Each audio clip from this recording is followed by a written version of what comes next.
afternoon, everyone. Welcome to the Adventure Mystery Book Club. I am Bill Mallory, branch manager of the La Jolla Library, and we are reading Captain Blood by Rafeal Sabatini, and it's uh, it's certainly not a boring story. There's certainly a lot of stuff going on. When last we saw our heroes, the escaped slaves of Colonel Bishop's plantation in Barbados, have commandeered a Spanish pirate vessel called the Cinco Llagos, and they uh, their main their main person, who Jeremy Pitt, who has some sailing experience, was uh, the day before uh, uh, whipped, beaten by Colonel Bishop himself for um, not telling the colonel who he was talking to, when in fact it was one of their people who was in the attempt of purchasing and escaping with a boat. Instead, they used the pirate attack on Bridgetown, on a successful pirate attack by the Spanish pirates. To once the pirates had taken over the town and they began to loot and cavort and drink heavily, they used their own inebriation against them to take over the ship while the skeleton crew was on board the boat and very and drunk. So our prisoners have taken over the boat, but unfortunately, Jeremy Pitt is not in a condition to help navigate. So they have made a deal with the pirate captain, Don Diego. Uh, if you, Don Diego, um, help us navigate to one of the Dutch controlled uh, islands, then we will allow you and your men to live. And one of those people in the hold being held captive is Don Diego's son. So uh, Don Diego thinks about it and he says, okay, he agrees. So they travel for many days, for many days, for many days, and uh, Peter Blood um, is looking, forward to finding this place and having a ship of his own. And but time is passing, and they're wondering if he is maybe not as honest as he was. Don Diego's maybe uh, perhaps lying to them about where, in fact, they are going. However, um, they ask him some questions. He answers correctly. Doesn't seem to be lying until they finally reach land. And when they get to that land, they realize it is not the Dutch controlled island that they're hoping to get to. It is, in fact, Hispaniola, where the Spanish pirates are based. So he has basically, Don Diego has basically led the escaped slaves uh, and their stolen boat into the one place where he would very likely be able to get his ship back, because he is surrounded by other Spanish pirates, not the least of which is an Admiral Espinosa, who is the brother of the captain. Well, Captain Blood, Peter Blood, is not very happy with this realization, and as a result, comes up with a plan. That plan is to, since the admiral's ship is faster and more powerful, has more guns, and they are getting closer and closer to their own ship, and they decide they can't outfight him, except as maybe a last resort, and in a sense of I'll take you all with me when I go kind of thing. But what they decide to do instead is get some of the men, specifically the captain's son, and some of the others, to and Captain Blood, to go over to the admiral's ship to convince them that everything is fine on board the Cinco Llagos, and that if everything works out well, then the captain will be released and the rest of the men. However, in order to, how shall I put this? In order to put a sense of urgency and a sense of seriousness into the negotiations here, he has taken Don Diego, the captain, the former captain now, and he has tied him in front of a cannon. So basically, his arms and legs are tied to the back of the cannon, and the cannon opening is right here on his chest. And they say, if anything goes wrong, and if for some reason these negotiations do not work for any reason, the first cannon that goes off will be this one. So that is where we left our heroes, that they are basically coercing the captain's son to lie to his uncle and say that everything is fine. The son has agreed to this. The men who are going with have agreed to this, and Peter Blood will be going along as well, which is fine as he speaks perfect Spanish, and so he can speak like a native, and so it shouldn't raise anyone's suspicion if for some reason he needs to say something himself. He also knows what they're saying. So here we are. We are at the beginning of chapter 12. We're going to read chapters 12 and 13 today, by the way. Let me wet my whistle in preparation for this. A little Earl Grey to let the words come out easily. Chapter 12 is entitled Don Pedro Sangre. The Cinco Llagos and the Encarnacion, after a proper exchange of signals, lay hove to within a quarter of a mile of each other and across the intervening space of gently heaving, sunlit waters, sped a boat from the former, manned by 6 Spanish seamen, and bearing in her stern sheets Don Esteban de Espinosa and Captain Peter Blood. She also bore 2 treasure chests containing 50,000 pieces of 8. Gold has at all times been considered the best of testimonies of good faith, and Blood was determined that in all respects appearances should be entirely on his side. His followers had accounted this a supererogation of pretense, but Blood's will in the matter had prevailed. He carried further a bulky package addressed to a grandee of Spain, heavily sealed with the arms of Espinosa, another piece of evidence hastily manufactured in the cabin of the Cinco Llagos. And he was spending these last moments in completing his instructions to his young companion. Don Esteban expressed his last lingering uneasiness. "But if you should betray yourself," he cried, "it will be unfortunate for everybody. I advise your father to say a prayer for our success.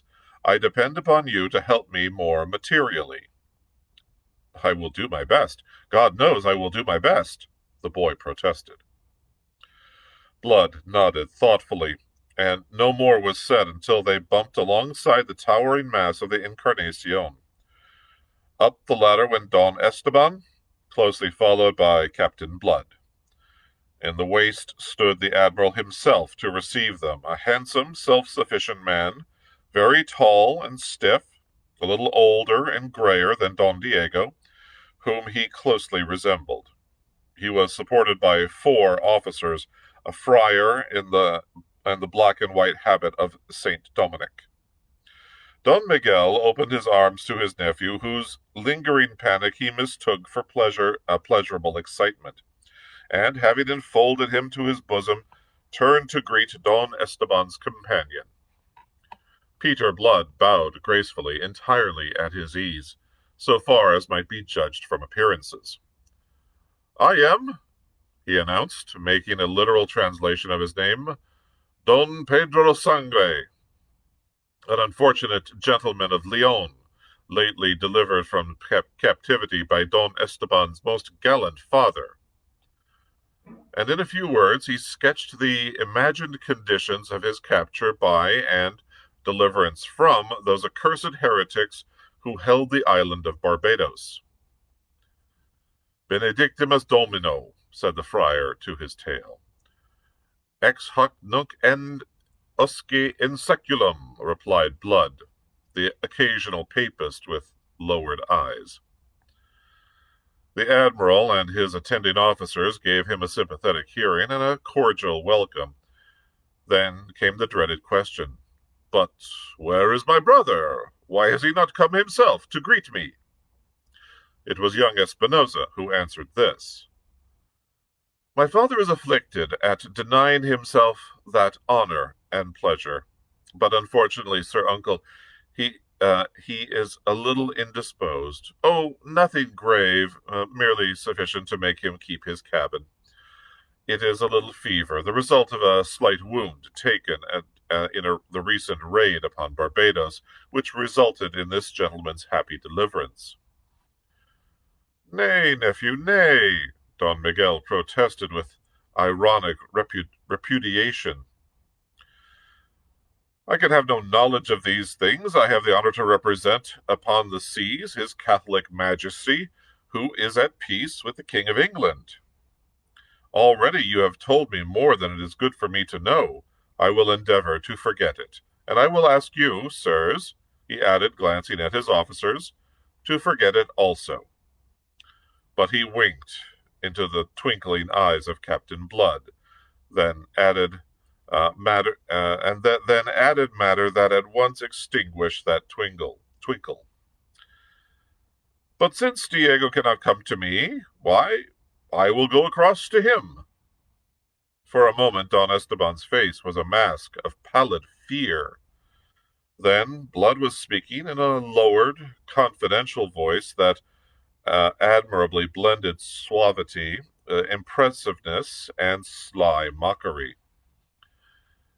"If you please, Don Miguel, but that is the very thing you must not do, the very thing Don Diego does not wish you to do.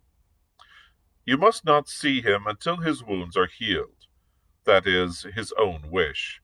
That is the real reason why he is not here. For the truth is that his wounds are not so grave as to have prevented him from coming.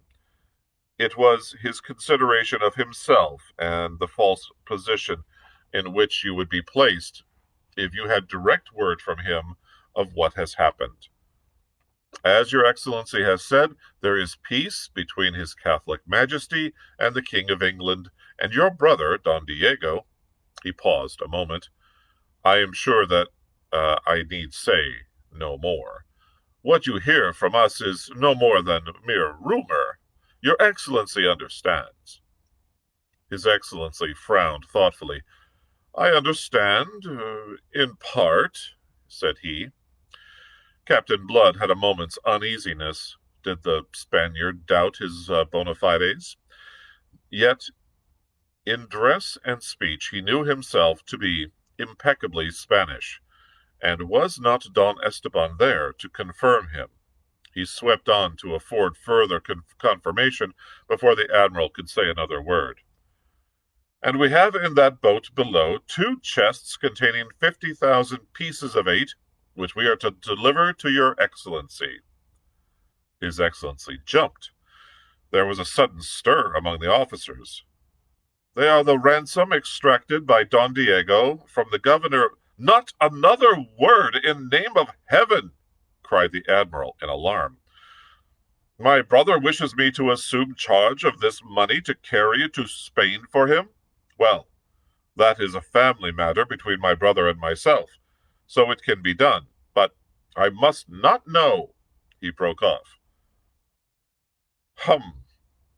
A glass of Malaga in my cabin, if you please," he invited them, "whilst the chests are being hauled aboard."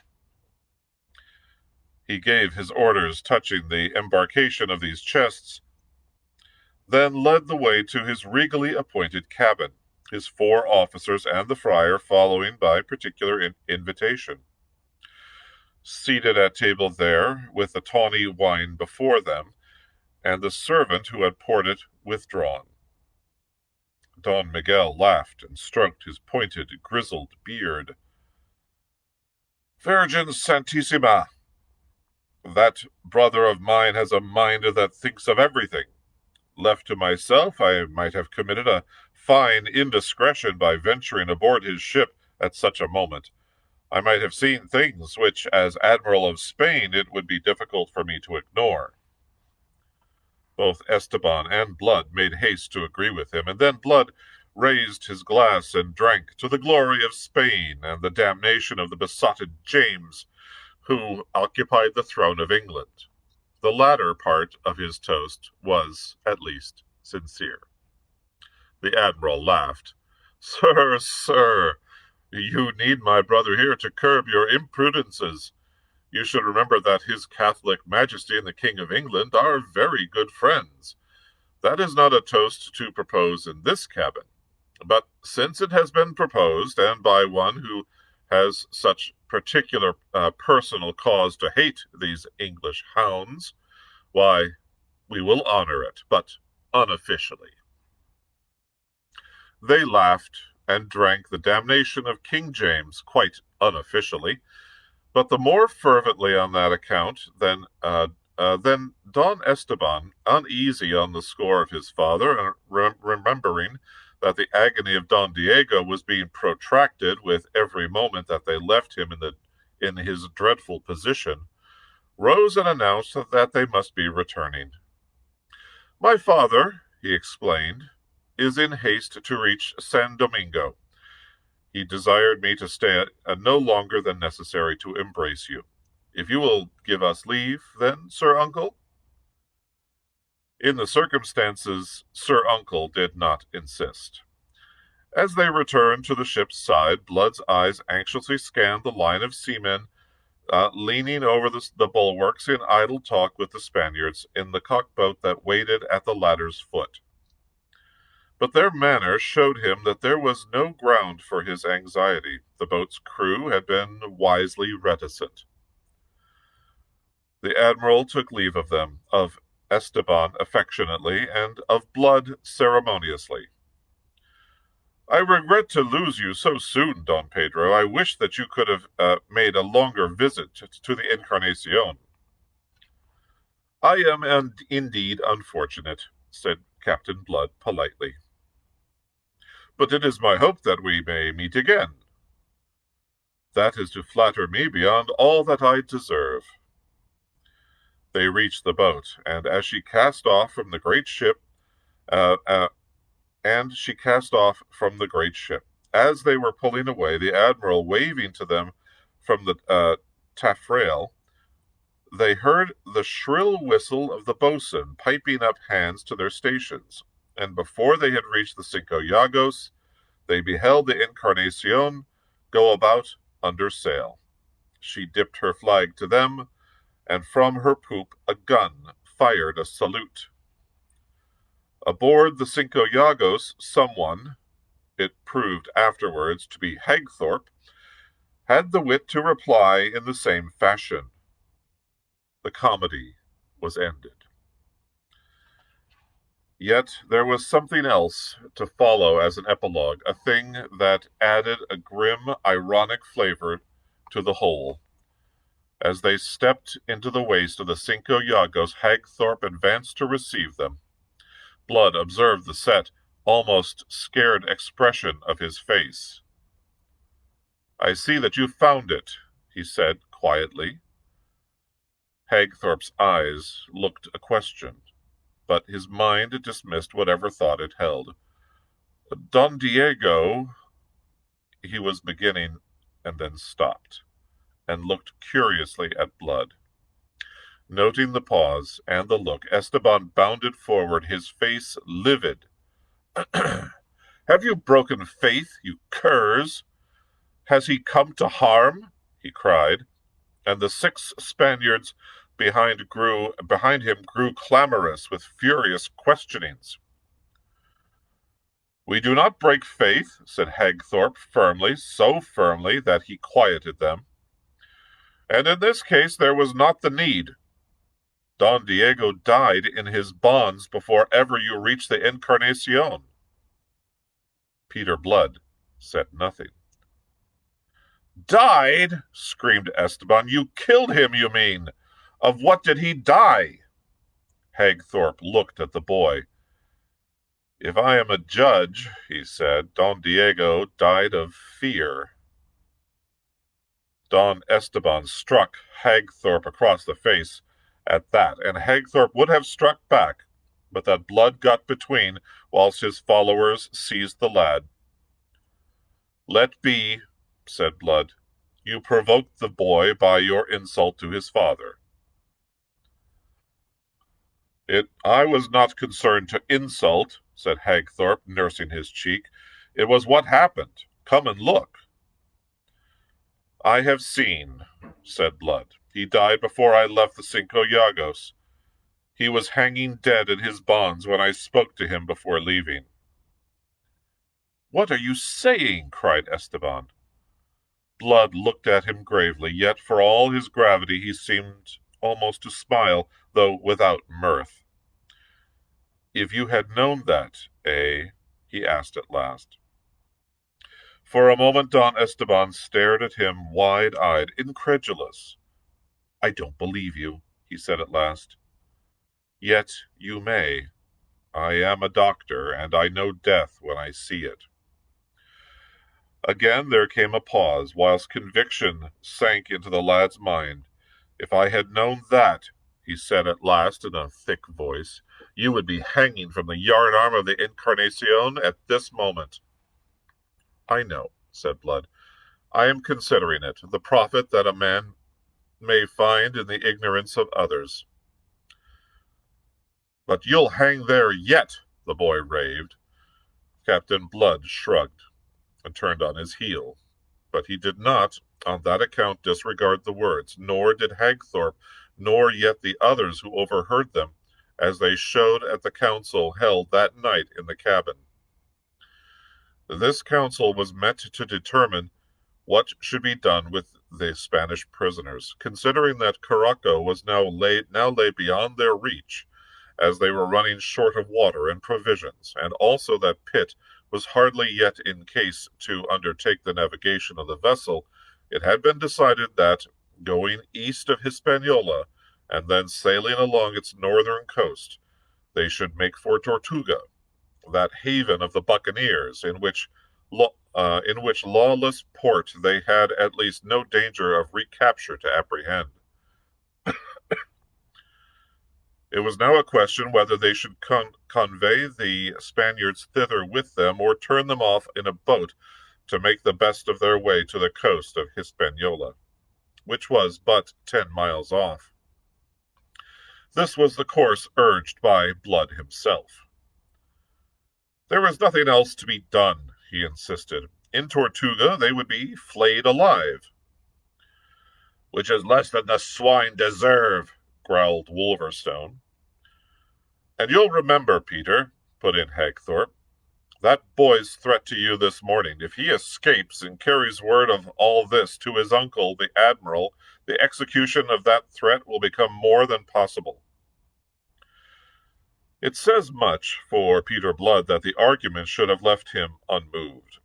It is a little thing, perhaps, but in a narrative in which there is so much that tells against him, I cannot, since my story is in the nature of a brief for the defense, afford to slur a circumstance that is so strongly in his favor, a circumstance revealing that the cynicism attributed to him proceeded from his reason and from a brooding over wrongs rather than from any natural instincts. I care nothing for his threats. You should, said Wolverstone. The wise thing would be to hang him along with all the rest. It's not human to be wise, said Blood. It is much more human to err, though perhaps exceptional to err on the side of mercy. We'll be exceptional. Oh, faugh!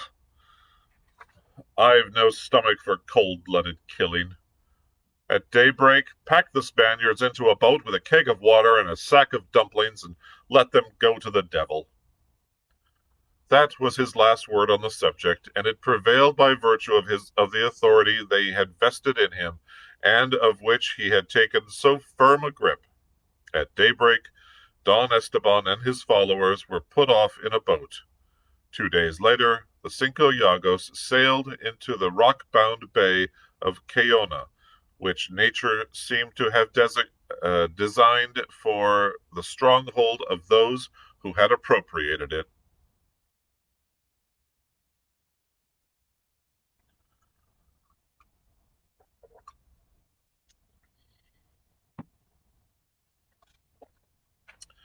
Chapter 13, entitled Tortuga. It is time to fully disclose the facts that the survival of the story of Captain Blood's exploits is due entirely to the industry of Jeremy Pitt, the Somersetshire shipmaster. In addition to his ability as a navigator, this amiable young man appears to have wielded an indefatigable pen and to have been inspired to indulge its fluency by the affection he very obviously bore to Peter Blood. He kept the log of the 40-gun frigate Arabella, on which he served as master, or, as we should say today, navigating officer, as no log that I have seen was ever kept. It runs into some 20-odd volumes of assorted sizes, some of which are missing altogether, and others of which are so sadly depleted of leaves as to be of little use.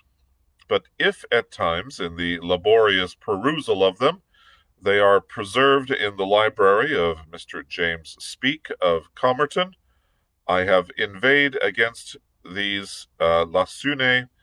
At others, I have been equally troubled by the excessive prolixity of what remains and the difficulty of disintegrating from the confused whole the really essential parts.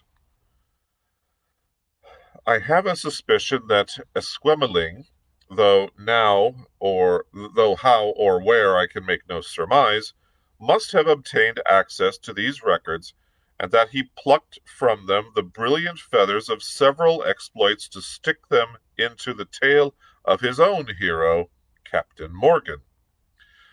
But that is by the way. I mention it chiefly as a warning, for when presently I come to relate the affair of Maracaibo, those of you who have read Esquemeling may be in danger of supporting that Henry Morgan really performed those things which here are veraciously attributed to Peter Blood.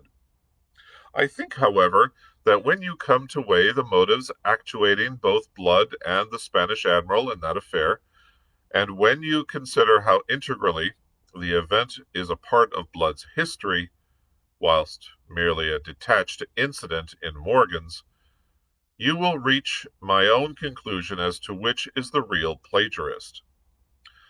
The first of these logs of Pitt's is taken up almost entirely with a retrospective narrative of the events up to the time of Blood's first coming to Tortuga.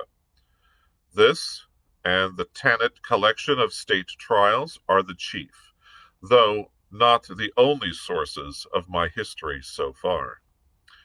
Pitt lays great stress upon the fact that it was the circumstances upon which I have dwelt, and these alone, that drove Peter Blood to seek an anchorage at Tortuga.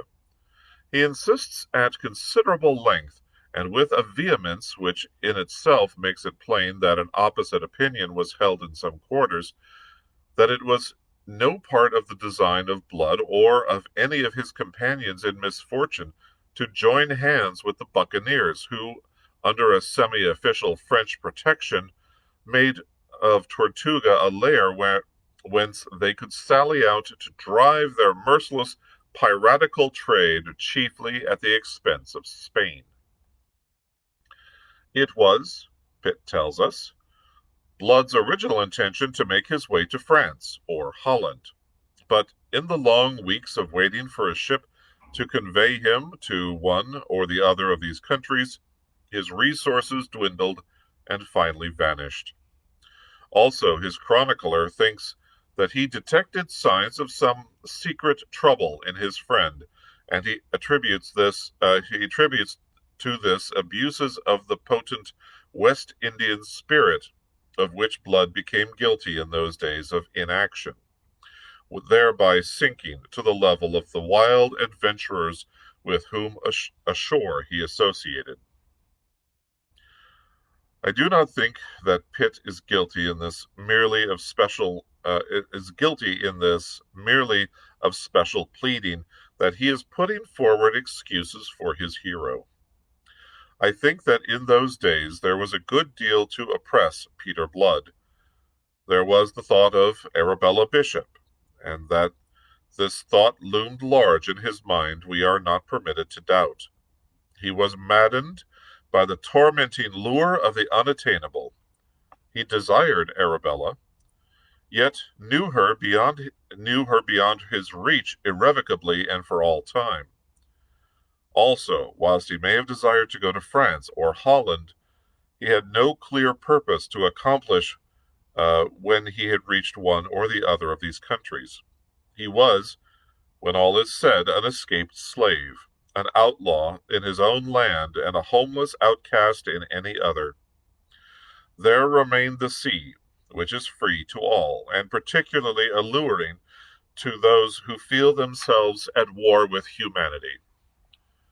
And so, considering the adventurous spirit that once already had sent him a roving for the sheer love of it, considering that this spirit was heightened now by a recklessness begotten of his outlawry, that his training and skill in militant seamanship clamorously supported the temptations that were put before him, can you wonder, or dare you blame him, that in the end he succumbed? And remember that these temptations proceeded not only from adventurous buccaneering acquaintances in the taverns of that evil haven of Tortuga, but even from Monsieur de Ogeron, the governor of the island, who levied as his harbor dues a percentage of 1/10 of all spoils brought into the bay, and who profited further by commissions upon money which he was desired to convert into bills of exchange upon France.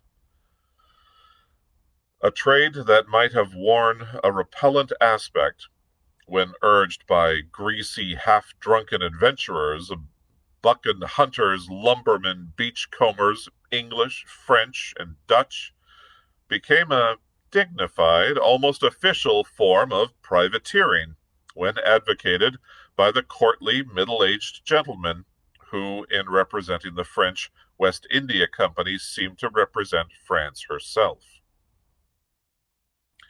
Moreover, to a man, not excluding Jeremy Pitt himself, in whose blood the call of the sea was insistent and imperative, those who had escaped with Peter Blood from the Barbados plantations, and who consequently, like himself, knew not whither to turn, were all resolved upon joining the great Brotherhood of the Coast, as those rovers called themselves. And they united fears to their other voices that were persuading Blood, demanding that he should continue now in the leadership which he had enjoyed since they had left Barbados, and swearing to follow him loyally whithersoever he should lead them. And so, to condense all that Jeremy has recorded in the matter, Blood ended by yielding to external and internal pressure, abandoned himself to the stream of destiny. Fata viam invenerant is his own expression of it.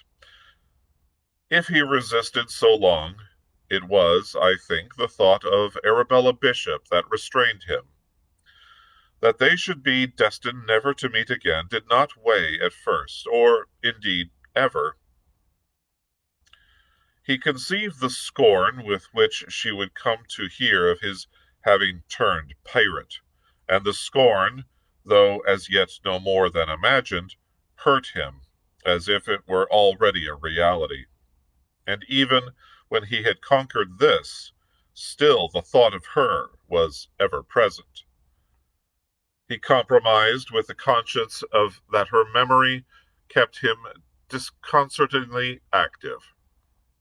He vowed that the thought of her should continue ever before him to help him keep his hands as clean as a man might in this desperate trade upon which he was embarking. And so, although he might entertain no delusive hope of ever winning her for his own, of ever even seeing her again, yet the memory of her was to abide in his soul as a bitter-sweet, purifying influence.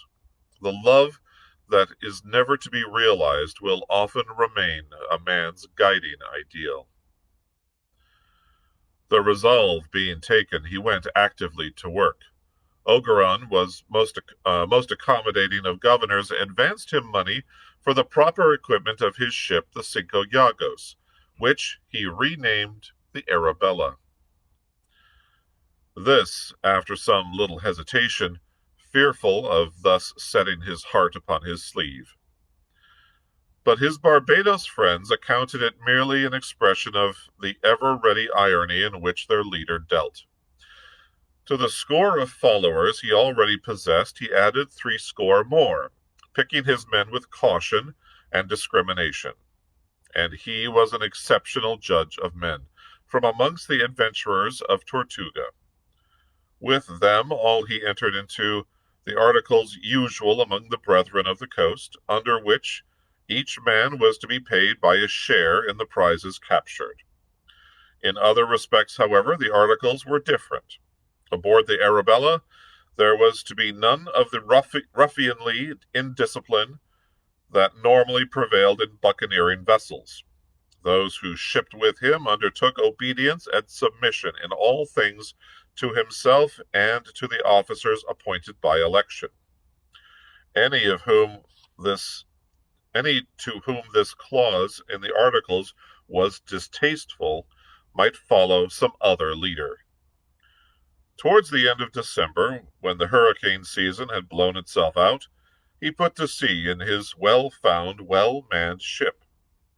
And before he returned in the following May from a protracted and adventurous cruise, the fame of Captain Peter Blood had run like ripples before the breeze across the face of the Caribbean Sea. There was a fight in the Windward Passage at the outset with a Spanish galleon, which had resulted in the gutting and finally the sinking of the Spaniard. There was a daring raid effected by means of several appropriated pirogas upon a Spanish pearl fleet in the Rio de la Hacha, from which they had taken a particularly rich haul of pearls. There was an overland expedition to the gold fields of Sancta Maria. On the Main, the full tale of which is hardly credible, and there were lesser adventures, through all of which the crew of the Arabella came with credit and profit, if not entirely unscathed.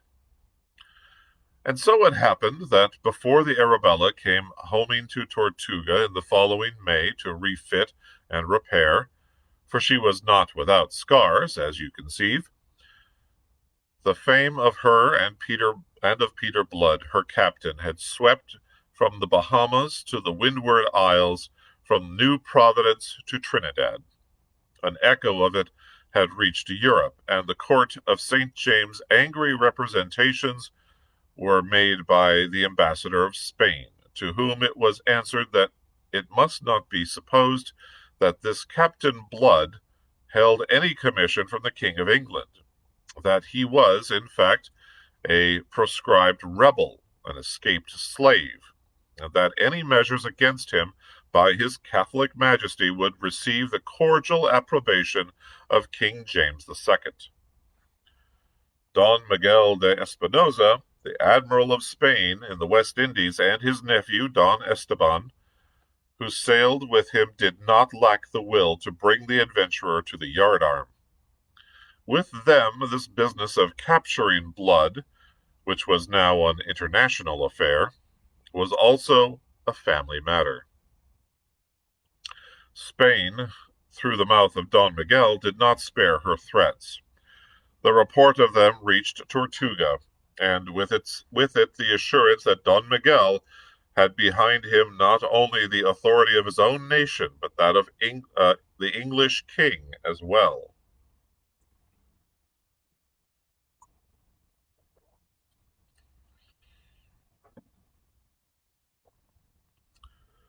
It was a brutum fulmen that inspired no terrors in Captain Blood, nor was he likely to, on account of it, to allow himself to rust in the security of Tortuga. For what he had suffered at the hands of man, he had chosen to make Spain the scapegoat. Thus he accounted that he served a twofold purpose. He took compensation, and at the same time served not indeed the Stuart king, whom he despised, but England, and for that matter all the rest of civilized mankind, which cruel, treacherous, greedy, bigoted Castile sought to exclude from intercourse with the New World.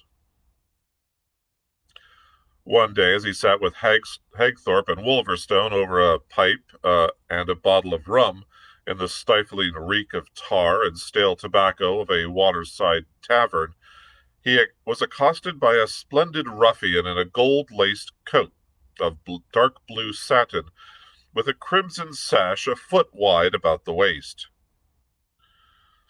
"C'est vous quod appelez la sang?" the fellow hailed him.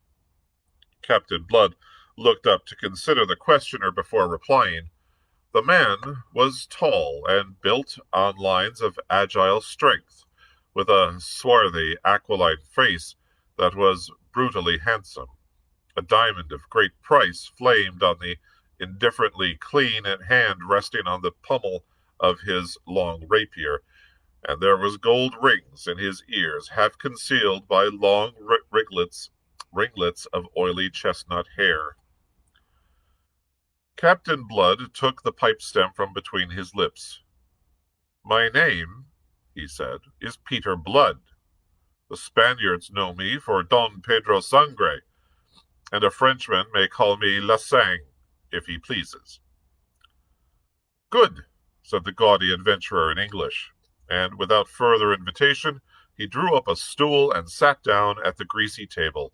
"My name," he informed the three men, two of whom at least were eyeing him askance, "is Lavoisier. You may have heard of me." They had, indeed. He commanded a privateer of 20 guns that had dropped anchor in the bay a week ago, manned by a crew mainly composed of French buccan hunters from northern Hispaniola, men who had good cause to hate the Spaniard with an intensity exceeding that of the English. Lavoisier had brought them back to Tortuga from an indifferently successful cruise. It would need more, however, than lack of success to abate the fellow's monstrous vanity. A roaring, quarrelsome, hard-drinking, hard-gaming scoundrel, his reputation as a buccaneer stood high among the wild brethren of the coast. He enjoyed also a reputation of another sort. There was about his gaudy, swaggering raffishness something that the women found singularly alluring. That he should boast openly of his bon fortune did not seem strange to Captain Blood. What he might have found strange was that there appeared to be some measure of justification for these boasts. It was current gossip that even Mademoiselle de Ogeron, the governor's daughter, had been caught in the snare of his wild attractiveness, and that Lavoisier had gone the length of audacity of asking her hand in marriage of her father. Monsieur de Ogeron had made him the only possible answer. He had shown him the door. Lavoisier had departed in a rage, swearing that he would make Mademoiselle his wife in the teeth of all the fathers of Christendom, and that Monsieur de Ogeron should bitterly rue the affront he had put upon him. This was the man who now thrust himself upon Captain Blood with a proposal of association, offering him not only his sword, but his ship and the men who sailed her. A dozen years ago, as a lad of barely 20, Lavoisier had sailed with that monster of cruelty, Les Hollandaises, and his own subsequent exploits bore witness and did credit to the school in which he had been reared.